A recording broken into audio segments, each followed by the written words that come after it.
The mental equivalent. All the world's a stage, and all the men and women merely players. What part are you acting in the theater of life? What place have you assigned to yourself on that stage? Are you one of the stars? Do you bear one of the important parts? Or are you merely one of the mob scenes, just background for the action, or one of the props for moving the scenery around? Whatever part is yours, it is you who have given it to you, for as Emerson says, and the whole Bible teaches from one end to the other, man surrounds himself with a true image of himself. Every spirit builds itself a house, writes Emerson, and beyond its house a world, and beyond its world a heaven. Know then that the world exists for you. For you is the phenomenon perfect. What we are, that only can we see. All that Adam had, all that Caesar could, you have and can do.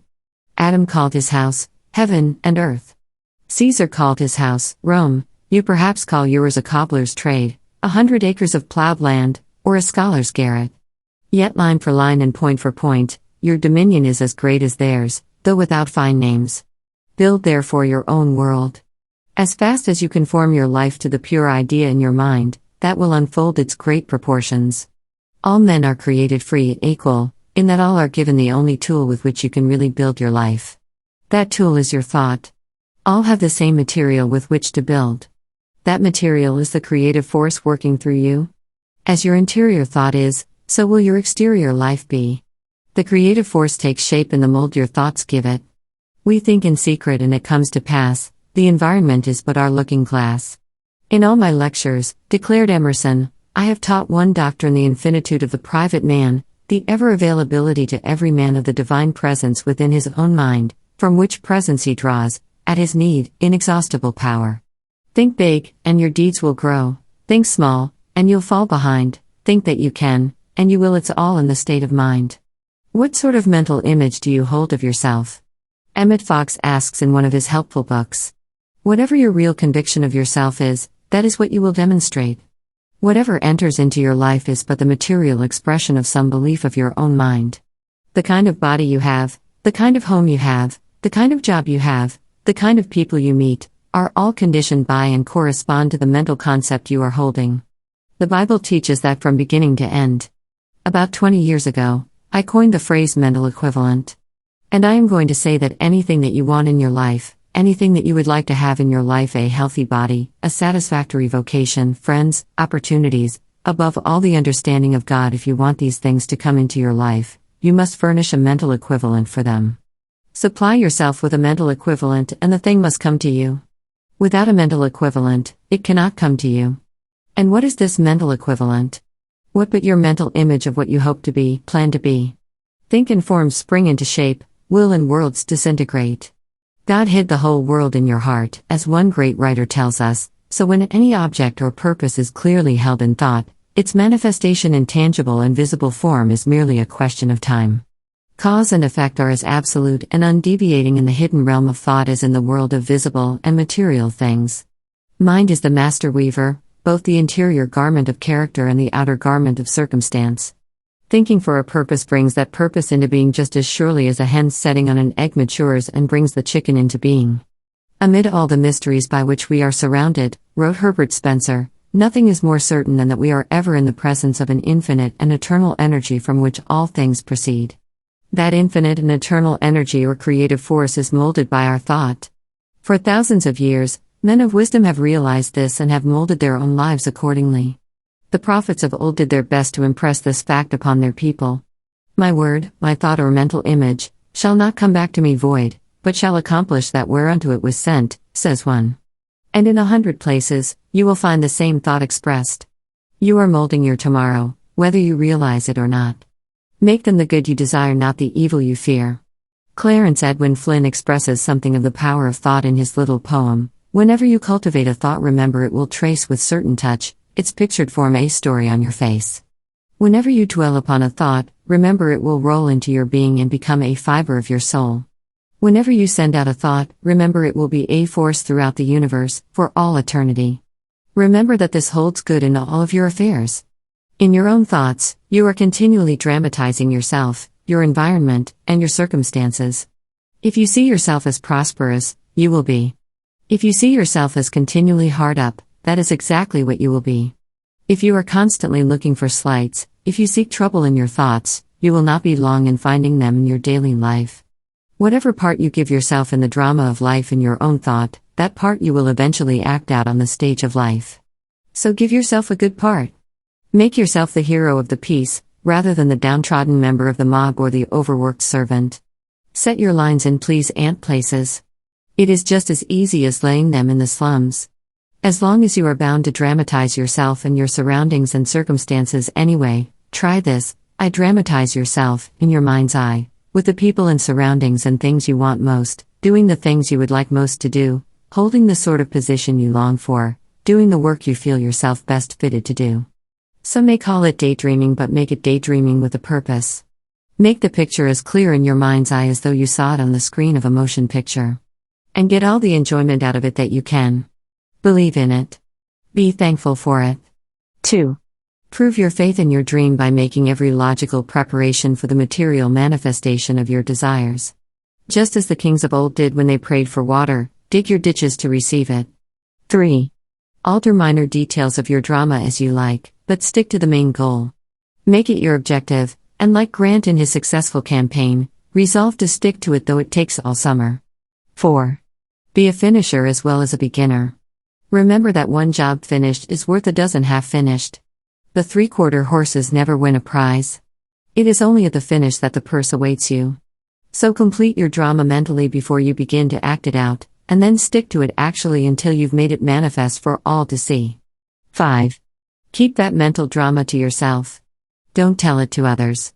Remember Samson? He could do anything as long as he kept his mouth shut. Most people's minds are like boilers with the safety valve wide open. They never get up enough of a head of steam to run their engines. Keep your plans to yourself. That way they'll generate such power that you won't need to tell others about them, they'll see the result for themselves.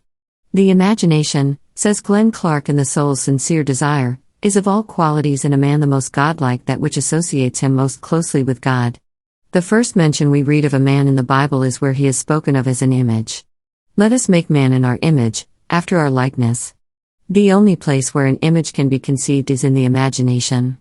Thus man, the highest creation of God, was a creation of God's imagination.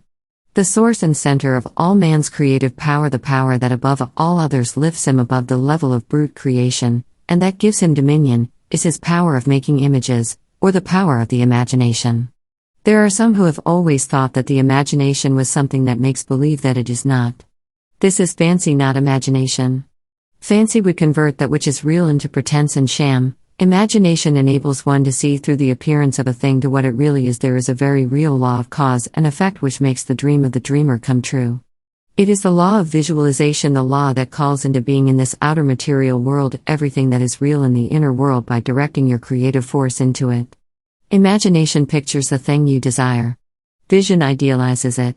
It reaches beyond the thing that is, into the conception of what can be. Imagination gives you the picture. Vision gives you the impulse to make the picture your own by directing your creative force into it. Make your mental image clear enough, picture it vividly in every detail, then do everything you can to bring that image into being, and the creative force working through you will speedily provide whatever is necessary to make it an everyday reality. The law holds true for everything in life. There is nothing you can rightfully desire that cannot be brought into being through visualization and faith. The keynote of successful visualization is this: see things as you would have them be instead of as they are. Close your eyes and make clear mental pictures. Make them look and act just as they would in real life. In short, daydream, but daydream purposefully. Concentrate on the one idea to the exclusion of all others, and continue to concentrate on that one idea until it has been accomplished. Do you want an automobile? A home? A factory? They can all be one in the same way. They are in their essence all of the ideas of the mind, and if you will but build them up in your own mind first, complete in every detail, you will find that the creative force working through you can build them up similarly in the material world.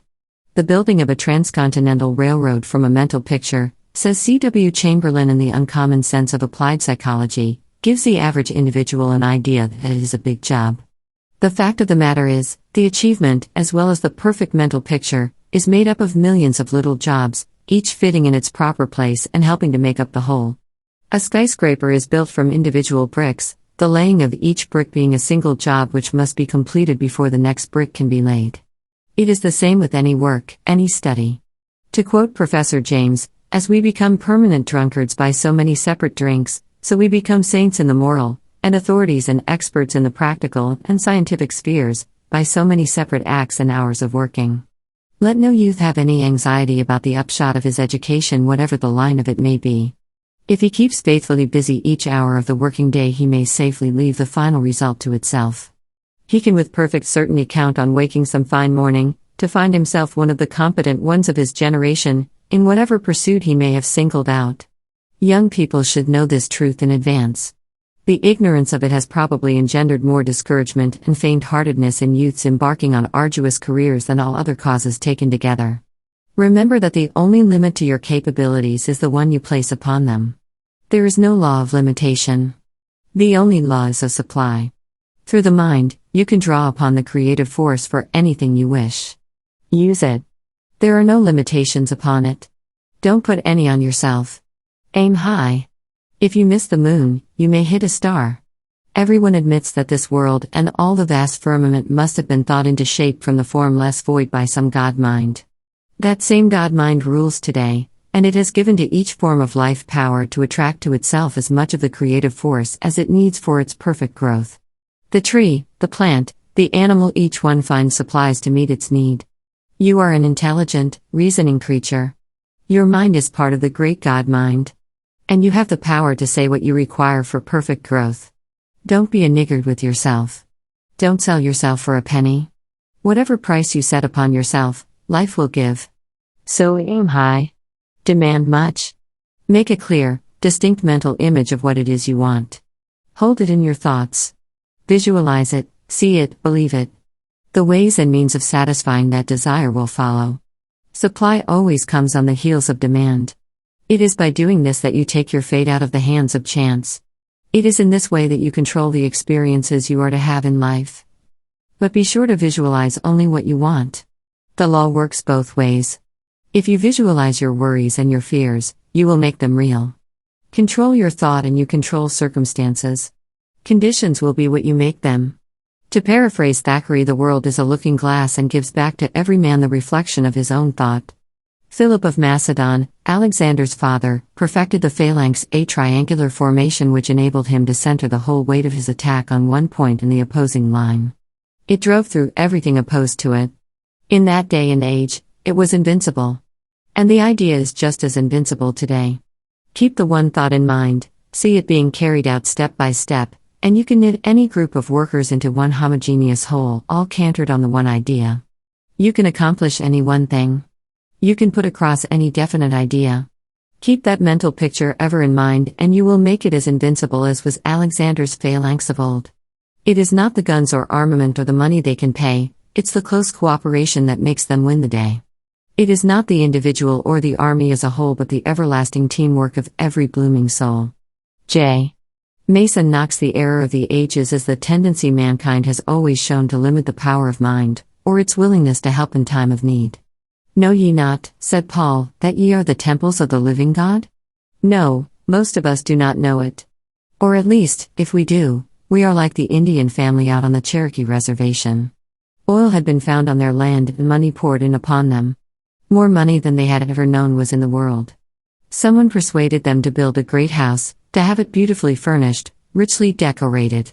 But the Indians, while very proud of their showy house, continued to live in their old sod shack. So it is with many of us. We may know that we are temples of the living God. We may even be proud of that fact. But we never take advantage of it to dwell in that temple, to proclaim dominion over things and conditions. We never avail ourselves of the power that is ours. The great prophets of old had the forward look. Theirs was the era of hope and expectation. They looked for the time when the revelation should come that was to make men sons of God. They shall obtain joy and gladness, and sorrow and sighing shall flee away. Jesus came to fulfill that revelation. Ask and ye shall receive, that your joy may be full. The world has turned in vain to materialistic philosophy for deliverance from its woes. In the future the only march of actual progress will be in the mental realm, and this progress will not be in the way of human speculation and theorizing but in the actual demonstration of the power of the mind to mold the creative force into anything of good. The world stands today within the vestibule of the vast realm of divine intelligence, wherein is found the transcendent, practical power of mind over all things. What I never saw, nor ear ever heard, what never entered the mind of man, even all that God has prepared for those who love him.